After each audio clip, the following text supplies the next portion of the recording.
नमस्कार दोस्तों। आज हम हिंदी की समस्त रचनाओं के बारे में चर्चा करने वाले हैं और ये मात्र 15 मिनट में मेरे दोस्तों पूरी रचनाएं कंप्लीट करेंगे। तो शुरू से लास्ट तक वीडियो को जरूर देखिएगा और लास्ट में फीडबैक देना मत भूलिएगा। तो रचनाओं में सबसे पहले देख लेते हैं, 50% रचनाएं आज ही कवर हो जाएंगी। रामधारी सिंह दिनकर महोदय है, रामधारी सिंह दिनकर। अब भैया रामधारी है, पहली बात तो नाम लगा है राम और दिन में काम कर रहे हैं। राम जो है वो दिन में काम कर रहे हैं। तो भैया उर्वशी के साथ राम ने उर्वशी के साथ रेणुका, रेणुका में हुकार भरी। रस बसंती के साथ, देखो ध्यान से सुन लेना, उर्वशी के साथ रामधारी सिंह दिनकर ने, उर्वशी रेणुका ने हुकार भरी रस बसंती में धूप छांव की बिना परवाह किए हुए कुरुक्षेत्र में, कुरुक्षेत्र मतलब लड़ाई का स्थान, वहां पर धूप और छाया की परवाह नहीं हो रही है। वो इतिहास इनके आंसू बहा रहा है और धूप और धुआं धुआं दिख रहा है। धूप में सिर्फ क्या दिख रहा है? धुआं धुआं। तो यहां याद रखना है धूप छांव, यहां याद रखना है धूप और धुआं। और द्वंद्व गीत चल रहे थे भैया, जब लड़ाई होगी तो द्वंद्व गीत चलेंगे कि नहीं चलेंगे? तो द्वंद्व गीत चल रहे थे। तो बिल्कुल ध्यान से रखना है रामधारी सिंह दिनकर की रचनाएं कौन कौन सी है।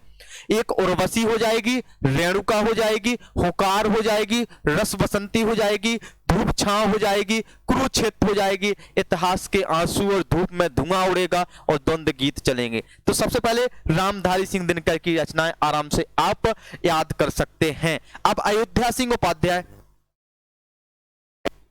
नगरी है, भगवान राम की ऊपर निपटा चुके हैं, लेकिन ये उपाध्याय इनका नाम।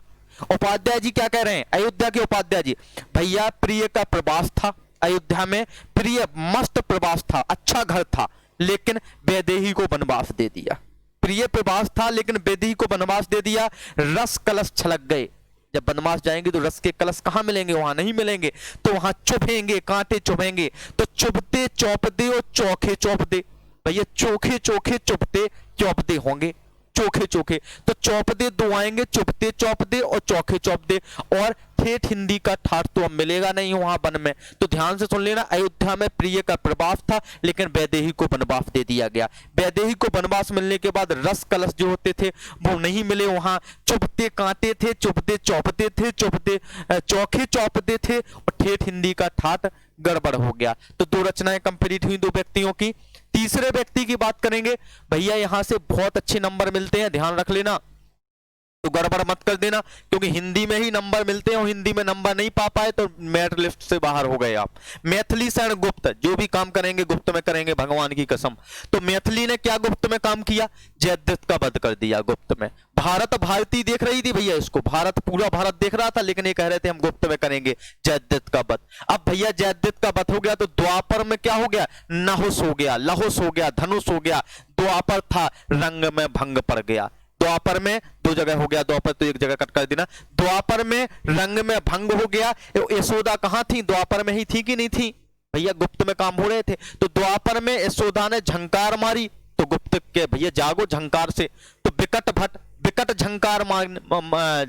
झंकार यशोदा ने की, तो यशोधरा से यशोदा याद रख लेना। झंकार और विकट भट्ट एक रचनाएं किसकी हैं? मैथिली शरण गुप्त की हैं। मतलब गुप्त में काम हो रहा है, जयद्रथ का वध हो गया, भारत भारती को पता नहीं चला, पंचवटी में हो गया भैया, पंचवटी में हो गया। द्वापर की पंचवटी में मैथिली शरण गुप्त ने भारत भारती, ऐसा लग रहा था कि पूरा भारत और भारती नहीं देख रहा है, लेकिन गुप्त में इन्होंने किसका वध कर दिया? जयद्रथ का कर दिया। अब भैया रंग में भंग पड़ गया, लहू लुहान हो गया, तो नहुस हो गया, ठीक है, रंग में भंग हो गया। और द्वापर में यशोदा ने क्या किया? झंकार मार दी कि भैया ये बहुत विकट काम हो गया। तो याद रखना है जयद्रथ वध, भारत भारती, पंचवटी, द्वापर, नहुस, रंग में भंग, द्वापर, यशोधरा, झंकार, ये सब किसकी रचनाएं हैं? मैथिली शरण गुप्त की रचनाएं हैं। अब भैया सूर्यकांत त्रिपाठी जी को देख लो। त्रिपाठी जी बड़े निराले व्यक्ति हैं और निराले व्यक्ति ने काम किया, क्या किया? इन्होंने अनामिका के साथ परिमल गीत गाए।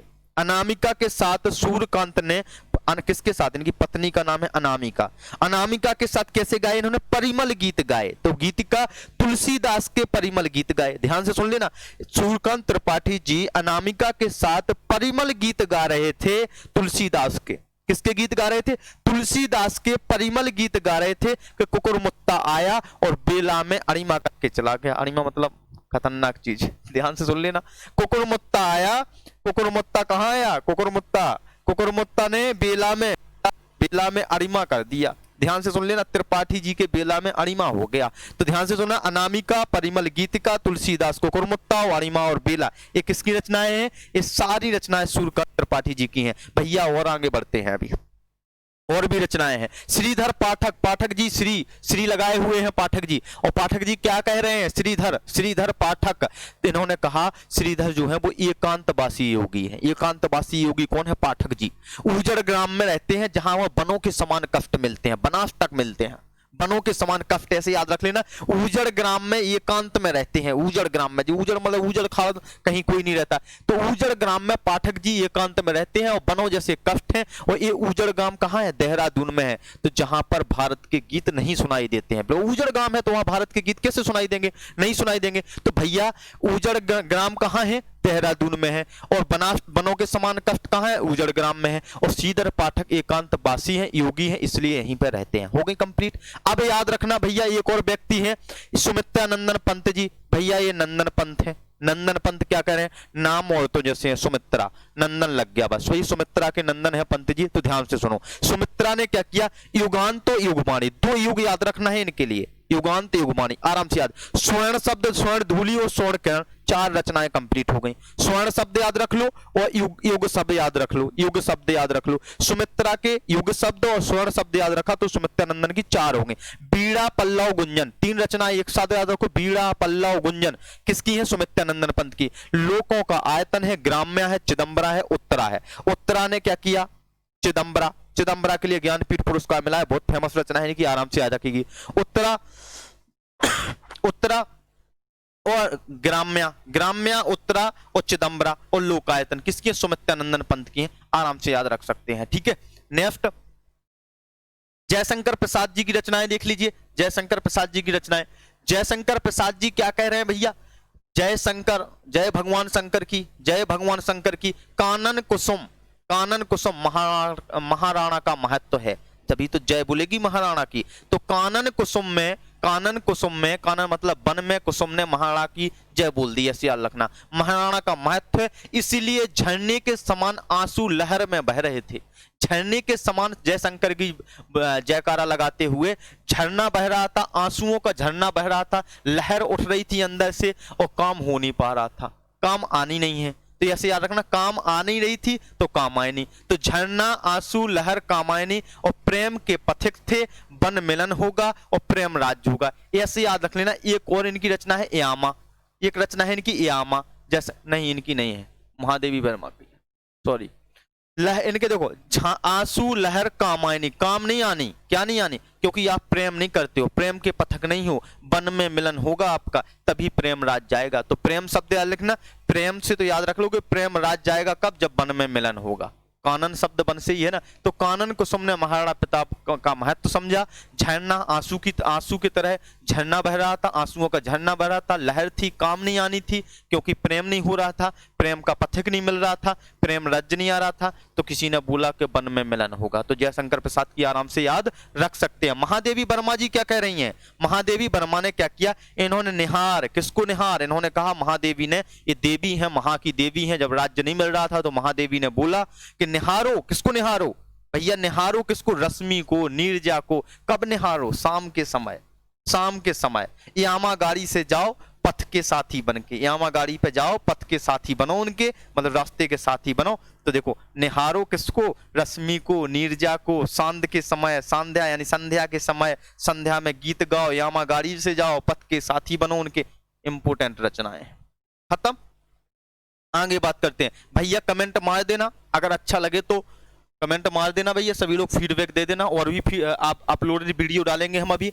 हरिवंश राय बच्चन ने, मधु शब्द हरिवंश का है, मधुबाला, मधुशाला, मधु कलश, ये शब्द किसके हैं? हरिवंश राय बच्चन के हैं। तो हरिवंश राय बच्चन ने क्या बोला? मधुशाला, मधुबाला, मधु कलश। तो ये याद रख लो हरिवंश राय बच्चन से। अग्रे क्या कह रहे हैं? अग्रे ने तार सप्तक, ध्यान रखना, तार सप्तक जो है 1 2 3 4 हैं, जिसमें 7 रचनाओं का समूह होता है। तो 7 रचनाओं के समूह को तार सप्तक बोलते हैं। तो तार सप्तक 1 आएगा, 2 आएगा, 3 आएगा, 4 आएगा। 4 तार सप्तक का प्रकाशन किया है अग्रे जी ने। इसी की इन्हें चिंता है कि 4 आ गए, 5वां कब आएगा ये एपिसोड। तार सप्तक जिसमें 7 रचनाओं का समूह होता है उसे तार सप्तक बोलते हैं।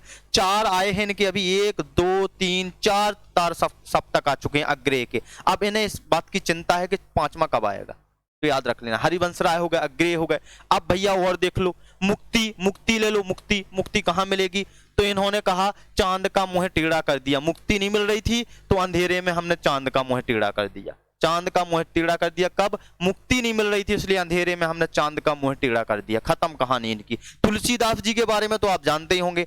वैराग्य संदीपनी, रामलला नहचू, जानकी मंगल, पार्वती मंगल। मंगल शब्द किसका है, तुलसीदास का है। रामचरितमानस, रामायण तो है ही, यहां से क्वेश्चन आएगा किस भाषा में है, तो अवधी भाषा में है। और रामायण जो है वो संस्कृत की है। किसने लिखी थी, सभी को पता होगा, सूरदास जी ने लिखी थी। किसने लिखी थी जल्दी बताना, ठीक है। तुलसीदास रामायण किसने लिखी है जल्दी बताना। कौन थे, वाल्मीकि जी ने लिखी है जल्दी बता। सूरदास जी ने लिखी है, किसने लिखी है पता ही नहीं है। रामचरितमानस अवधी भाषा में है, जो किसने लिखी है, तुलसीदास ने। तो जानकी मंगल, पार्वती मंगल तुलसीदास के शब्द हैं। और वैराग्य है संदीपनी, वैराग्य संदीपनी, रामलला, अब रामायण लिखेंगे तो रामलला नहचू, जानकी मंगल, पार्वती मंगल। कृष्ण गीतावली, गीतावली शब्द किसका है, गीतावली तुलसीदास का है। मतलब कृष्ण गीतावली और गीतावली है एक, और एक है दोहावली। दोहावली, गीतावली, कृष्ण गीतावली और विनय पत्रिका और रामायण, बरवे रामायण, रामायण नहीं बरवे रामायण और कवितावली। तो कवितावली, दोहावली, गीतावली ये शब्द किसके हैं, तुलसीदास जी के हैं। पार्वती मंगल, जानकी मंगल ये याद रखो। वैराग्य संदीप रामलला नहचू ये शब्द किसके हैं, तुलसीदास जी के हैं। नेक्स्ट आगे बात करें भैया, आगे बात कर लो। नाभादास, नाभादास ने लिखी है अष्टमाल। ध्यान से सुन लेना, ये यूपी टेट में आ चुका है क्वेश्चन। नाभादास की रचना क्या है, अष्टयाम है और भक्तमाल है। अष्टयाम देखो, नाभादास, नाभादास कह रहे हैं भक्त का माल है भैया, और अष्टयाम है, 8 याम है और भक्त का माल है। किसने बोला, नाभादास जी ने। अब देखो कुछ रासो आते हैं आपके एग्जाम में, रासो, खुमान रासो के रचयिता कौन है, तो देखो दल में कौन रहेंगे, दल में रहेंगे खुमान, ऐसे याद रखना। तो दलपति विजय, रासो मतलब क्या होता है, राजाओं का वर्णन होता है। रासो में राजाओं का वर्णन होता है। तो भैया जिसमें दलपति विजय जो रासो लिखा गया है वो लिखा गया खुमान रासो ने। नरपति, अच्छा दलपति विजय ने खुमान रासो लिखा है। खुमान रासो दलपति विजय ने लिखा है। नरपति नालह ने लिखा है बीसल देव, 20 नर थे भैया, ऐसे याद रखना, 20 नर थे जिनने रासो लिखा है। बीसल देव किसने लिखा है, नरपति ने। और जगनिक ने जाग जाग के क्या लिखा है, परमाल लिखा है। जगनिक ने जाग जाग के परमाल रासो लिखा है। और चंद्रबरदाई का तो सबको पता है, पृथ्वीराज रासो लिखा है चंद्रबरदाई ने। और सारंगधर ने क्या लिखा है, हम्मीर, हम्मीर का सारंग बजाया है इन्होंने, हम्मीर का सारंग, ऐसे याद रखना, हम्मीर का सारंग। और नल्ल सिंह ने क्या लिखा है, विजयपाल रासो। नल्ल सिंह ने क्या लिखा, विजय। तो नल्ल की या मल्ल की, मल्ल मतलब जो ज्यादा ताकतवर होता है उसकी विजय होती है। तो सारंगी किसने बनाई, हम बजाएंगे। सारंगी कौन बजाएगा, हम बजाएंगे। चंद्रबरदाई पृथ्वीराज, जाग जाग के परमाल लिखा। नरपति 20 थे, दलपति खुमान थे, ऐसे याद रख लेना तो आराम से रासो भी याद हो जाएंगे आपको। नेक्स्ट है आपकी महिला आत्मकथा। यहां से बहुत क्वेश्चन आते हैं आपके, महिला आत्मकथाएं। तो महिला आत्मकथा में जानकी देवी बजाज ने, बजाज कंपनी की है भैया जानकी, तो मेरी जीवन यात्रा, यात्रा किससे जीवन भर करेंगी, बजाज गाड़ी से करेंगी, ऐसे याद कर लेना। जानकी देवी बजाज गाड़ी पर जीवन भर यात्रा करेंगी, तो जानकी देवी बजाज ने मेरी जीवन यात्रा लिखी है, ठीक है। प्रतिभा अग्रवाल है, प्रतिभा अग्रवाल। अब भैया अग्रवाल जी हैं और प्रतिभा की धनी है, तो दस्तक दी इन्होंने जिंदगी में, प्रतिभा है ना इसलिए प्रतिभा ने दस्तक दी जिंदगी में, ऐसे याद रख लो, प्रतिभा ने दस्तक दी जिंदगी में। तो प्रतिभा अग्रवाल ने एक महिला आत्मकथा लिखी है दस्तक जिंदगी की, ठीक है। कुसुम अंसल ने क्या लिखा, जो कहा नहीं गया। भैया कुसुम कह रही है हमसे तो कुछ कहा नहीं जा रहा है, ये अपनी दस्तक दे रही है, ये जीवन यात्रा कर रहे हैं, तो कुसुम ने कहा हमसे कुछ कहा नहीं गया, ठीक है। कृष्णा अग्नोत्री ने क्या कहा है, लगता नहीं है दिल मेरा। अब भैया कृष्ण है तो दिल वाली बात तो होगी, मीरा, कृष्ण, भैया राधा, बात होगी, लगता नहीं दिल मेरा कृष्ण के बगैर, याद रख लेना। और पद्मा सचदेव, पद्मा सच बोलना, बूंद बावड़ी, सच बोलना, ऐसे याद रख लेना। पद्मा सचदेव, बूंद बावड़ी, बावड़ी सच बोल, तो पद्मा सचदेव की हो जाएगी बूंद बावड़ी। शीला झुनझुन वाला, झुनझुन बजा के शीला ने क्या किया, कुछ कही कुछ अनकही, कुछ कही है शीला जी और कुछ झुनझुन वाला अनकही है। मैत्रेयी पुष्पा, मैत्र है, कस्तूरी कुंडल बसे गुड़िया भीतर गुड़िया, ये कह रही मित्र जो है पुष्पा की, वो कह रही हैं कस्तूरी कुंडल बसे गुड़िया भीतर गुड़िया। बहुत शानदार बात कही है इन्होंने। तो देखो कितना आराम से याद रख सकते हैं आप। देखो शीला झुंझुनवाला ने कहा कुछ कहीं कुछ अनकहीं, सच बोलना पद्मा बूंदबावड़ी, कृष्णा के साथ लगता नहीं है दिल मेरा। कुसुम अंसल ने कहा कि जो कहा नहीं गया। प्रतिभा अग्रवाल ने कहा दस्तक दे दी मेरी जिंदगी में। और जानकी बजाज ने कहा मेरी जीवन यात्रा। तो आराम से याद करोगे। और भी हैं अभी कुछ, थोड़ा सा इधर देख लेना। देखिए रमणिका ठाकुर, रमणिका ठाकुर ने, अब रमणीय हैं तो ठाकुर हैं और गुप्ता हैं, तो इनके साथ हादसा हुआ होगा तभी तो ठाकुर से गुप्ता बन गई, क्योंकि इनका नाम है रमणिका ठाकुर गुप्ता। तो हादसा हुआ होगा कुछ ना कुछ, तो हादसे लिखी है इन्होंने। प्रभा खेतान की कौन सी है? प्रभा खेतान की अन्या से अनन्या तक। प्रभा खेतों में जाओगे अन्न उपजाओगे। देखो खेतों में जाओगे अन्न उपजाओगे, ऐसे याद रख लेना। चंद किरण, कुछ ही किरणें हैं पिंजरे की मैना, चंद किरणों का सामना कर ले, इसके बाद तो जाना ही जाना है। चंद किरण देख ले पिंजरे की मैना, फिर से पिंजरे में बंद कर देंगे। ठीक है। अनीता राकेश ने क्या कहा? 17 17 और 17 और 17। भैया अनीता की तो बात हमें भी समझ में नहीं आई तो अब आएगी। तो 17 अनीता जी 17। तो राकेश अनीता दोनों पतिदेव का नाम लगा के, पिता का नाम है पता नहीं किसका है। 17। ममता कालिया, कालिया है भैया, कितने शहरों में कितनी बार गई है कालिया? कालिया कितने आदमी थे? कालिया ने बोला था ना, कहो कालिया कितने आदमी थे, उसमें चलता था फिल्म में। तो ममता कालिया ने क्या कहा? कितने शहरों में कितनी बार। आराम से याद कर सकते हो। चंद्रकांता, चंद्रकांता क्या कह रही हैं? हाशिए की इबारत है, हाशिए की इबारत है। चंद्रकांता ने बोला हाशिए की इबारत है। मन्नू भंडारी क्या बोल रहे हैं? मन्नू भंडारी ने बोला भंडारा किया, एक कहानी यह भी सुनो भंडारे। मन्नू ने कहा कि एक कहानी भंडारे की सुनो। ठीक है, एक कहानी यहाँ की भी सुनो। तो ये थी महिलाएं आत्मकथा। कमेंट करके जरूर बताना कैसी लगी है, कमेंट करते जाइए आप लोग। ठीक है, अभी थोड़ा सा और कराएंगे, इसके बाद आप लोग जिन लोगों को नहीं पता हो तो हमारा यूट्यूब पर सर्च करें क्लासरूम 247 और हमारे चैनल को सब्सक्राइब कर लें और बहुत मजा आएगा। वैसे हम सब्सक्राइब का बोलना बंद कर दिया है, करो या नहीं करो, मजा आ रहा हो तो कर देना भैया। ठीक है। चिदम्बरा, देखो ज्ञानपीठ पुरस्कार 3 याद रखने हैं और भी कवर करवाएंगे हम। देखो ध्यान से सुन लेना। चिदम्बरा के लिए ज्ञानपीठ पुरस्कार किसको मिला था? सुमित्रानंदन पंत को। कब मिला था? 1961 में। Very very very important point से। चिदम्बरा रचना के लिए, चिदम्बरा के लिए सुमित्रानंदन पंत को, उर्वशी के लिए रामधारी सिंह दिनकर को 72 में मिला था और 82 में 10 साल बाद यामा के लिए मिला महादेवी वर्मा को। तो प्रथम ज्ञानपीठ पुरस्कार किसे दिया गया? सुमित्रानंदन पंत को। और प्रथम महिला ज्ञानपीठ पुरस्कार से सम्मानित कौन है? यामा के लिए महादेवी वर्मा। तो भैया यामा गाड़ी थी ना हमारी वो वाली जिस पर महादेवी बैठेंगी, तो 1982 में इन्हें क्या मिला था? इसके लिए ज्ञानपीठ पुरस्कार मिला था। ज्ञानपीठ पुरस्कार ध्यान से सुन लेना, ज्ञानपीठ पुरस्कार मिला था। इन्हें मिला था 72 में। उर्वशी के लिए राम को उर्वशी से शादी कब की? 72 में हुई, ऐसे याद रख लेना। 68 में क्या हुआ? सुमित्रा के नंद हुए चिदम्बरा। ठीक है, तो ऐसे 68 में इन्हें मिला था। तो भैया दोस्तों कैसा लगा आपको हमारा ये वीडियो, आज का वीडियो कमेंट करना। अच्छा लगा हो तो कमेंट करना और बाकी आपकी मर्जी, लाइक शेयर सब्सक्राइब आपको करना हो तो करिएगा। अगर अच्छा लगा हो तो हौसला जरूर बनाना कमेंट में। जय हिंद, जय भारत।